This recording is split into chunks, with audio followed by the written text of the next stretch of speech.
Buenas tardes, agradezco el tiempo que me han dado para exponer de acuerdo a la experiencia que he tenido como subdirectora de gestión del cuidado. Bueno, agradecer también a la red de gestión del cuidado por la honorable invitación que me hicieron. Y bueno, es viernes, nuestro cuerpo lo sabe, así que vamos a tratar de hacerlo breve en honor al tiempo también.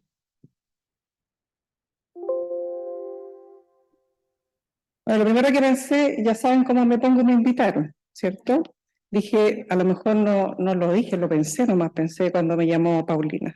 Después me di cuenta que había dicho que sí. Después dije, me vino el susto y dije, voy a decir que no. Y traté de decir que no y traté de inventar formas de decir que no, pero finalmente me envalentoné y aquí estoy. Para mí es un desafío porque en realidad lo mío, lo fuerte, no es esto de las presentaciones a un público tan, no tan numeroso en el minuto, pero tan preparado, doctoras tenemos acá, entonces uno de repente se siente un poco pequeño, un poco pequeña. Bueno, pero esa pequeña me llevó también a tratar de desafiarme y estar aquí y plantarme con ustedes. Bueno, ahí está nuestro hospital, mi querido Hospital Van Buren, de la quinta región, específicamente Valparaíso, un hospital de infraestructura pequeña, pero con un gran talento humano, un gran equipo de trabajo y un gran equipo de enfermería. Y como dijo un connotado personaje, lo vamos a hacer sin censura, como dijo Don Carter, y solo para personas con criterios formados, que somos todos los que estamos acá, por cierto. ¿Qué es lo que es nuestro querido Hospital Van Buren? Es una institución pública, esa es nuestra misión, asistencial y docente, que estamos integrados en la red de servicios de salud Valparaíso San Antonio y entregamos prestaciones a la comunidad a través de un equipo multidisciplinario con servicios especializados de alta complejidad, ambulatorios de hospitalización. ¿Quiénes somos? Como les dije, somos base del Servicio de Salud Valparaíso San Antonio, en funcionamiento de 447 camas, aunque la última resolución de dotación de camas tiene solo 363 porque el personal contrato y titular solo nos permite tener esta cantidad de camas. Sin embargo, hacemos funcionar el resto de las camas a través de diferentes modalidades, sobre todo la tan nombrada y tan bullada en este minuto, que yo creo que ahí nuestro representante FENACEN está luchando, personal honorario, cómo mantienen entonces la atención. Tenemos 3 unidades de paciente crítico, 3 unidades de emergencia, 16 pabellones, 2.787 funcionarios, contraté titulares y de ellos el 40% de la dotación corresponde a la Subdirección de Gestión del Cuidado.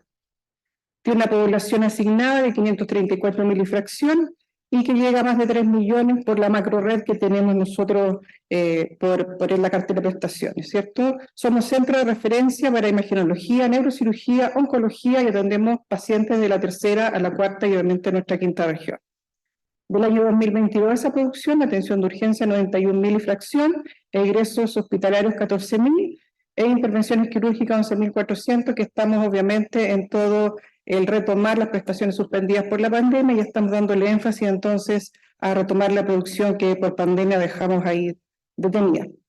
Yo soy fan del CUDIR, me esmero mucho en ocupar esa escala y en validarla para sobre todo mostrar las brechas de recursos humanos y demostramos a través del tiempo cómo nos ha ido cambiando el perfil del paciente, que esta no es una sola realidad de nuestro hospital, sino una realidad país y muy conocida por el Ministerio, por cierto. El perfil de paciente entonces que tenemos y manejamos en la institución es de un 34% crítico, un 52% medio, un 14% básico. Y lo que nos demanda entonces a reconvertir camas y a complejizar camas y por supuesto a tener más personal, tanto en número como en calificación adecuado para atender a estos pacientes, a nuestra población usuaria. Bueno, lo que ya todos sabemos, se nos vino el estallido social y luego no nos dio tregua esto y vino la pandemia. Como dice Mafalda, quisimos bajarnos del mundo, pero era imposible, ¿cierto? Y ocurrió lo que todos dijeron, el temido aislamiento, y empezaron a guardarse todas y todos. Pero obviamente nosotros ahí los del hospital, tuvimos que permanecer en ejercicio. ¿Qué nos pasó? Lo que nos pasa a cualquier ser humano en realidad, el que ser enfermera y enfermero no nos hace distinto al resto de los seres humanos, aunque a veces creen que uno no es ser humano, pero sí, somos seres humanos. Tuvimos mucho miedo, era algo difícil, algo que jamás habíamos visto, el mundo no lo había visto nunca, el mundo mundial, como dicen algunos, no lo había enfrentado nunca. El miedo a saber si íbamos a ser capaces, si cada uno de nosotros iba a enfermar. ¿Qué decir cuando alguno de nosotros se enfermó? Pensamos que no, se iban a morir o que nos íbamos a morir. Y también preocuparnos de nuestra familia y nuestros seres queridos, por cierto. Esto de estar al lado del paciente, sin duda uno podía pensar, voy a enfermar yo y probablemente voy a enfermar a mis familiares, a mis seres queridos. Ahí está una foto real de nuestro hospital. ¿Cómo nos organizamos? Una unidad de emergencia atestada, prepandemia en realidad, con más, a veces 70 pacientes hospitalizados en la urgencia, recibiendo además las atenciones de urgencia, las atenciones abiertas. Entonces, esa era nuestra realidad, un hospital precario en infraestructura, como ya lo decimos. Trabajamos en metros cuadrados que debiéramos tener más del doble para las prestaciones y para la complejidad que tenemos en el minuto. Entonces, nuestra infraestructura era precaria, sigue siendo precaria, y por decir también, el recurso humano que teníamos era escaso para atender las demandas de nuestros pacientes. Hicimos un diagnóstico entonces y dijimos, ¿cómo nos proyectamos en el peor escenario? Y el peor escenario era el que ya habíamos visto que estaba pasando en los otros hemisferios. Pensamos también que no iba a pasar lo mismo. Gracias a Dios, por lo menos en nuestro hospital, tuvimos la suerte de poder organizarnos de una manera muy adecuada, y al centrarnos en el peor escenario nos permitió proyectarnos, planificarnos y hacer frente a este desafío. ¿Qué nos exigió el COVID? Responder en tiempo récord. Tuvimos que adaptarnos al nuevo entorno, a reinventarnos, a tener seguimiento y trazabilidad de todo lo que estábamos haciendo, a replantearse nuevas estrategias y protocolos, y a recordar, por cierto, lo que siempre infecciones intrahospitalarias, y ellos también fueron, y hay un aplauso para las colegas de infecciones intrahospitalarias de nuestro hospital Van Buren, salieron a flote todas las precauciones que siempre estuvieron escritas, pero que poco las respetábamos. Y este fue el momento entonces que ellos con gloria y majestad llegaron a decirnos a todos, no se olviden que esto siempre estuvo. Y bueno, tuvimos que en realidad volver a prepararnos en esto y a recordar esto, que si bien estaba muy bien escrito en los papeles y en los documentos y en los protocolos, a la hora de la práctica en realidad había harta brecha. Tuvimos que traspasarnos conocimientos. Bueno, hicimos, como todos ya saben, tuvimos que crear muchas camas críticas en muchos lugares, y eso implicaba tener conocimiento, porque la cama crítica no es solo tener el ventilador y tener el monitor, hay que tener el personal preparado, y el personal preparado, como ya todos lo sabemos, los que estamos acá, ayuda en evitar eventos adversos y entonces en dar una atención de calidad a nuestros pacientes, a colaborarnos. Y creo que lo último que dice ahí, flexibilidad y resiliencia, fue muy importante. Fue muy importante para mantenernos en el minuto y no decaer, porque había momentos en que era muy agobiante sostener la atención. Cuando me preguntan, habla de liderazgo, uno siempre piensa, y lo que hicimos es un análisis FODA, ¿cierto? Yo creo que todos sabemos y lo hacemos. Cuando uno empieza a pensar en su análisis interno y externo, y sobre todo en lo que es, ahí está demarcado en rojo, en las debilidades y amenazas, de repente encontramos más que las debilidades y las amenazas son más fuertes que nuestras oportunidades y nuestras fortalezas. Y entonces, en ese contexto, de repente uno se pregunta, al menos yo me lo pregunto, ¿es posible efectuar un liderazgo en ese contexto? ¿O solo somos jefaturas que conducimos resultados? Yo creo que esta pregunta siempre me la hice, me la he seguido haciendo en los distintos lugares en que he estado, y yo apuesto que sí, que el liderazgo es posible, solo que tenemos que tener una capacidad de adaptación muy importante. ¿Qué nos entregó ahora el COVID? En algún minuto lo veíamos todo negro, y no puedo decir que yo fui la excepción, pero me correspondía motivar a ese equipo, el equipo que íbamos a conducir la gestión del cuidado, y en algún minuto vimos que el COVID era una oportunidad también. Y era una oportunidad para innovar lo que estábamos haciendo y para demostrar lo valioso que también somos. ¿Qué nos entregó el COVID entonces? Lecciones y evidencias. Y aquí fundamentalmente, y esto ya se ha dicho muchas veces, el efecto revelador de los nodos críticos yo lo puse por sobre todo las brechas de recursos humanos. En todo el país en el minuto se está tratando de sostener este personal honorario que vino a cubrir brechas, y que vemos cómo se acerca este final de este personal que nos viene a cubrir, como ahí dice, brechas. No es un personal que nos sobre, no es un personal que no necesitemos porque la pandemia terminó, sino que viene a cubrir brechas que teníamos estructurales de antes y de mucho antes que empezara la pandemia. Entonces esto permite visibilizar que no podemos retroceder y que no debemos retroceder en ello. El segundo punto creo que también, y ya las expositores y expositoras anteriores creo que lo dejaron muy presente, vernos como líderes. Creo que el COVID nos dio esa tremenda oportunidad de revitalizar la imagen de la enfermera y el enfermero, no solo en el área clínica, no solo al lado del paciente, no a la primera línea, sino en todos los lugares en que la enfermera y el enfermero están presentes, porque somos fundamentalmente gestores. Y ello también implica una tremenda responsabilidad que hay que asumir, porque el líder entonces tiene que ser muy responsable de cómo administra ese poder que tiene para conducir los resultados. Entonces tenemos que impactar en nuestra visión de futuro y materializar la transformación a este nuevo escenario que queremos. ¿Qué nos demanda el futuro entonces? ¿Qué oportunidades tenemos en él? Bueno, la digitalización la llevó y se va a quedar y es lo que viene para adelante. Vimos entonces cómo tuvimos que transformarnos, hacernos reuniones, ¿cierto? A través del Zoom, a través de plataformas que al menos yo tuve que aprenderlas, para mí eran muy ajenas, y cómo también la atención del paciente empezó a trasladarse a estos espacios. Las teleconsultas, la telemedicina, también hubo teleenfermería en algún minuto con algunos pacientes, entonces esto la lleva. Entonces también esto tenemos que tomarlo como una posibilidad, una innovación y una oportunidad para trasladar toda la Big Data y la inteligencia artificial y la digitalización hacia la gestión del cuidado y hacia nuestro paciente y a mejorar los resultados y la calidad de la atención. Entonces, ¿qué nos demanda esto? Tenemos que definir una cultura de liderazgo, reinventarnos en este nuevo escenario. Tenemos que adaptar los roles y tenemos que liderar en la enfermería y desde enfermería. La enfermería basada en evidencia, ahí me jugó una mala pasada la ortografía, no porque la evidencia sea poca, sino que es mucha. ¿Ya? Nuevo modelo de atención, obviamente la lleva a la estandarización y como nunca nos dimos cuenta que es adecuado tener las prácticas uniformes y estandarizadas. Lo mismo deben ser efectivas e innovadoras y tratamos de hacerle un empuje a lo que es la investigación. Yo me declaro muy ignorante en temas de investigación y me esforzaba por aprender. Impulsamos durante la pandemia, de hecho, nos adscribimos a la RNAO.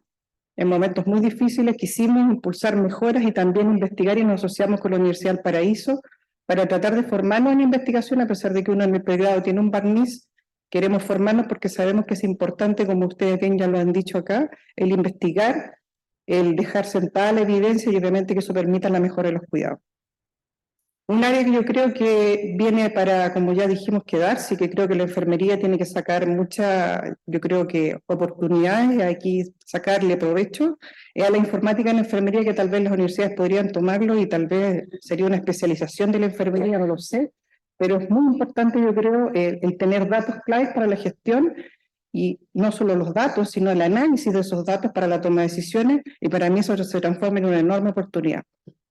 Obviamente tenemos un paciente que está más capacitado y más empoderado y también yo lo veo como una oportunidad y no lo veo como una amenaza.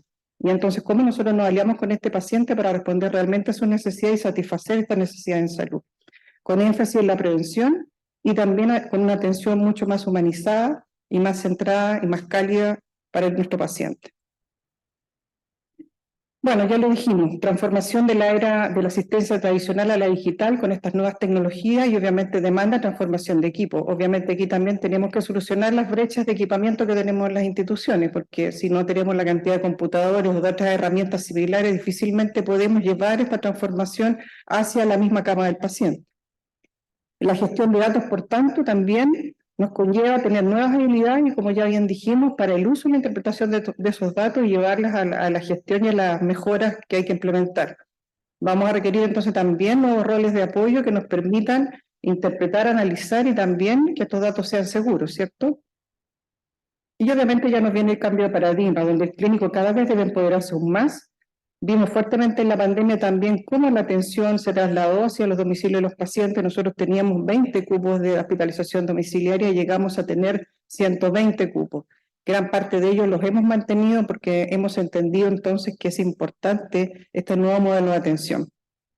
Y las nuevas habilidades son, como ya se ha dicho, la competencia tecnológica, el conocimiento clínico, el pensamiento crítico, la comunicación, que es muy importante, el análisis de datos y la estadística.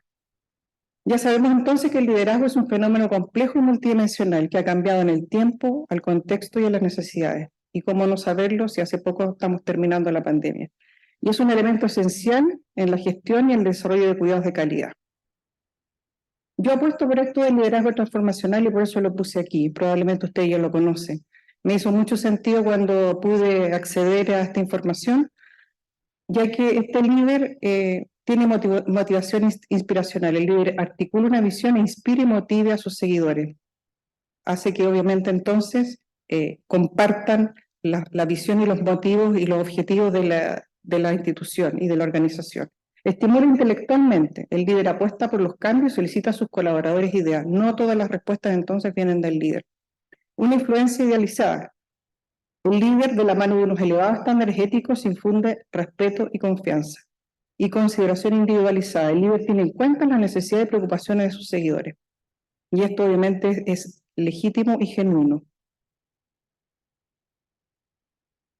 Perdón. Y también comparto con ustedes algo que leí, lo traté de sistematizar en dos láminas. En la izquierda, lo que aún nos pasa, y en lo que sí, en la columna del lado, en lo que deberíamos llegar a ser.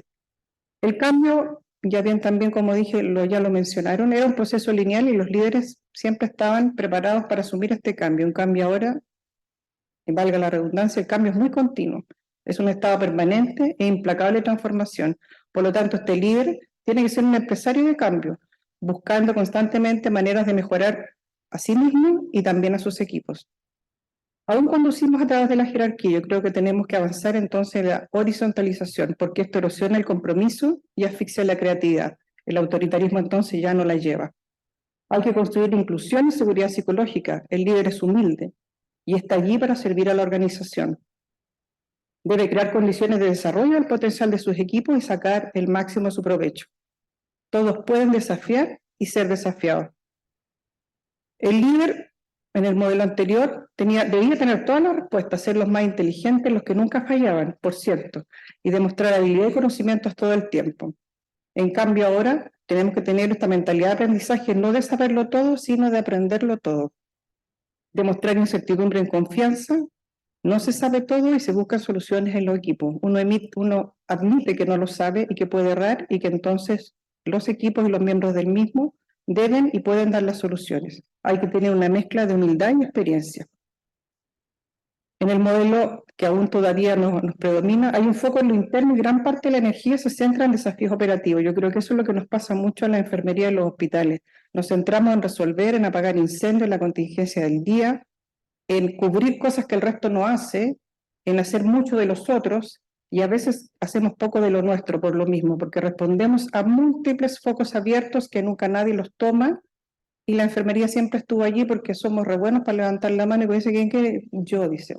¿Por qué? Porque siempre está el paciente entre medio. Como siempre está el paciente entre medio, somos los primeros en decir, si nadie lo quiere hacer, yo lo hago, ¿cierto? Y eso que nos ha hecho, hemos brillado probablemente en otras esferas, sin embargo hemos dejado de hacer lo que nos es propio. ¿Y qué se propone ahora entonces? Que hay que enfocarse en lo externo. Se debe mantener este líder una visión aguda para saber lo que nos pasa en el entorno, ¿cierto? Y estar al día de las tendencias, los eventos sociales y geopolíticos que pueden afectar el futuro de la organización. Seguimos haciendo esto de dar retroalimentación regular en los hospitales. Yo creo que ustedes también lo conocen. Tenemos un sistema evaluativo que nos hace conversar con los funcionarios al menos 2 veces con evaluaciones formativas y la tercera es una precalificación. Todo el mundo le tiene miedo, todo el mundo le hace el quite porque en realidad es un trago amargo, es una apretura de guata, el colon se irrita, etc. Entonces, estas interacciones son estáticas y no productivas y no se abordan los problemas de rendimiento incómodos. En realidad uno se lo adorna al funcionario, sobre todo al complejo, en realidad cuesta el cambio.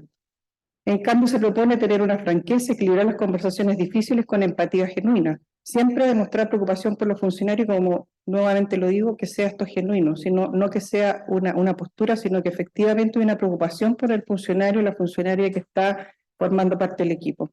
Saber enfrentarse a los errores y al bajo rendimiento, pero de una manera enfocada y deliberada.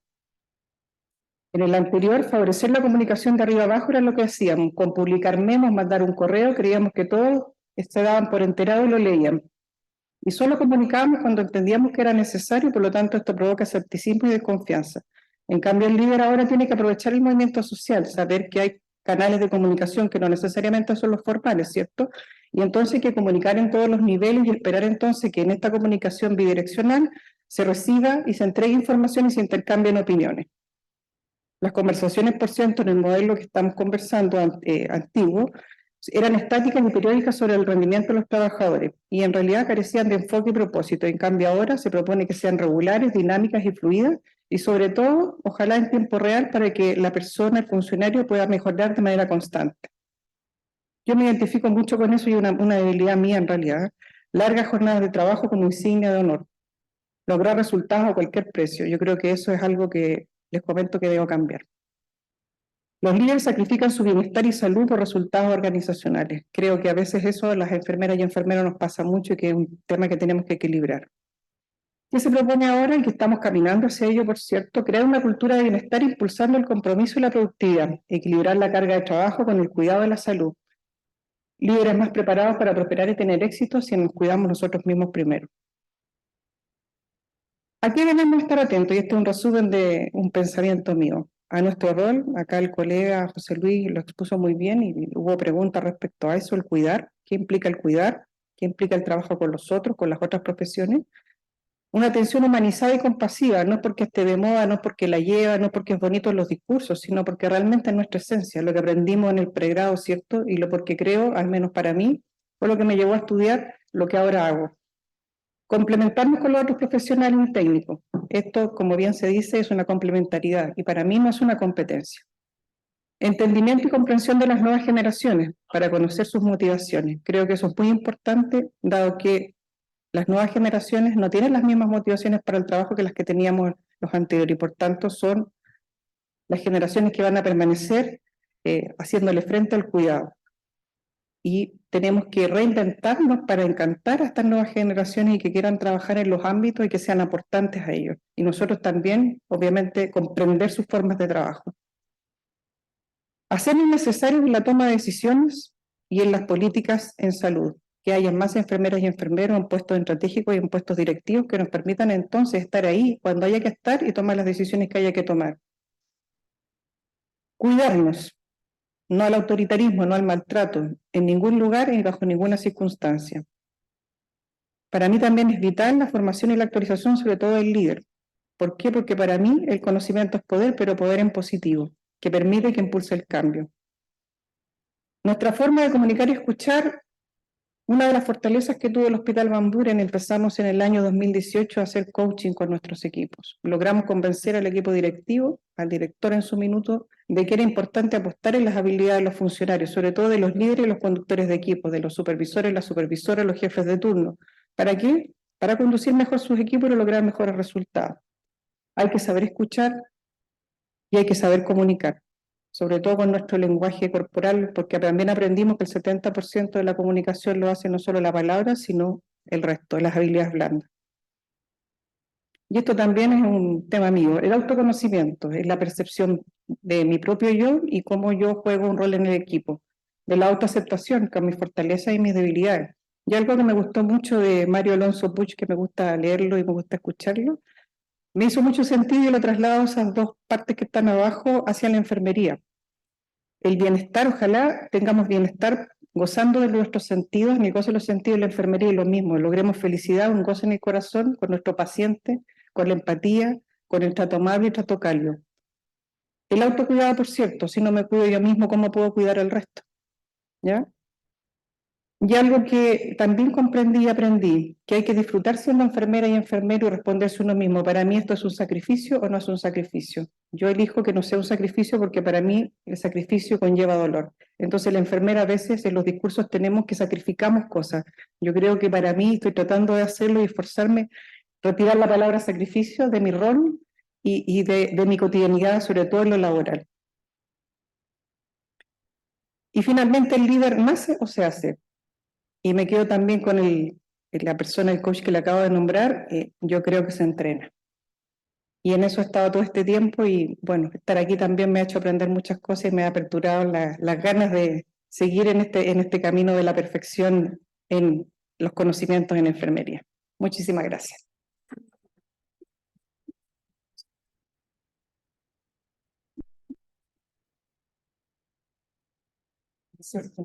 No te vayas. Excelente presentación que redondea todo lo que hemos conversado en la tarde sobre liderazgo y además nos entrega un perfil. ¿Verdad que? Excelente, muchas gracias. Pregunta, Soledad. Pregunta del auditorio. Pregunta en todo caso de la presentación. Me voy con el corazón lleno, entonces ya súper perfecto, de verdad que sí. Gracias. Felicitaciones.